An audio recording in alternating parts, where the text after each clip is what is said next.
I normally have no problem being corrected. I'm easily corrected.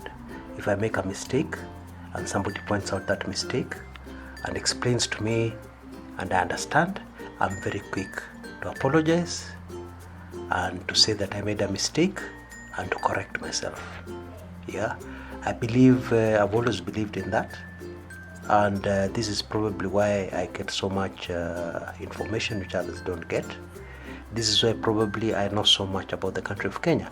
Now I just want to point out a recent correction I received from an old wise man.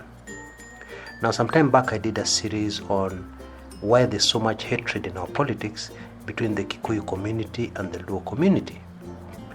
So I don't know what your opinion is on old men, but a lot of young people think old men are a waste of time, hawajui teknolojia, si watu wa kisasa, ni watu wa zamani, vitu za zamani, and therefore they're out of date, they're irrelevant, there's nothing an old man can teach you. Well, I have a different opinion on that. And that is why I listened to this old man, and what he told me was absolutely amazing. And it explains a lot of things. In fact, he started by correcting me and saying, what you talked about the Luo and Kikuyu is true. But those are the symptoms. You have just spoken about the symptoms, but you have not touched on the disease. So I'm going to tell you what the disease is and where the disease came from.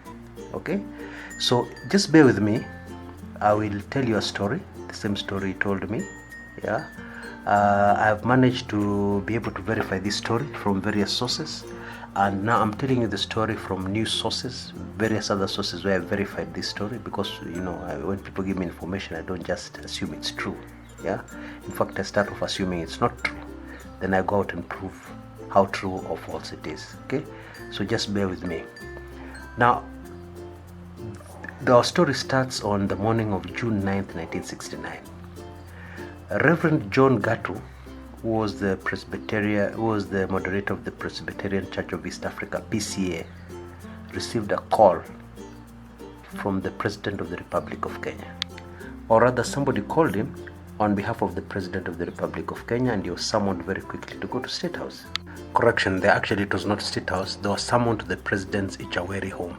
Yeah, his home in Gatundu. Okay. Now, Reverend John Gatu, in fact, who passed on earlier this year, 2017, was a Kikuyu. Okay, so he was summoned, and then the President Jomo Kenyatta told him that he needed him to take a Gikuyu oath.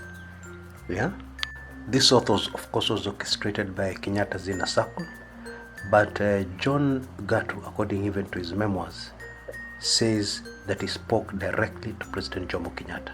So no one was telling him this. So they listened very shocked as the President told him the various repulsive requirements of the oath.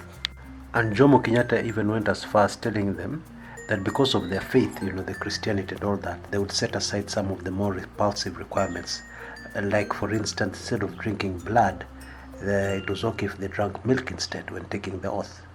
When you're talking to the President, of course, you don't talk back. When you have a small chance, you ask a question. And that's how the conversation went. Now, the first question they asked is if they would have a full text of the words of the oath. This was strongly denied. He was told there was no way because the oath was secret, top secret. The instructions came with a very thinly veiled threat, according to Reverend Gatu. The threat was that if they did not go ahead with this oath, it would be seen as betrayal, it would be seen as a lack of loyalty from a church that had such strong roots in Central Province and in the Gikuyu community. Okay? It would be seen as a total betrayal. Betrayal of the President of the Republic of Kenya. According to Gatu, that meeting marked the beginning of a nightmare. A very horrifying, terrorizing nightmare that lasted several months and involved Gatu's wife and even his children. Actually, his wife and children were kidnapped by state agents and forced to take the oath by force. In fact, in his book, he writes in great detail about people who were illegally detained at Kenyatta's home and forced to undergo the gross ritual, oath-taking. And there were even killings. People who refused to take the oath were just killed. The long and short of the oath was that those who were taking it were actually vowing, that they would never allow the presidency of the Republic of Kenya to leave the House of Mumbi. Okay, now I can see I've already run out of my time. Just click on the link on the top left hand corner to go to the second part of this. Yeah, this amazing story. Okay, that explains a lot of things about the troubles we're going through in Kenya right now. Yeah, see you then, part 2.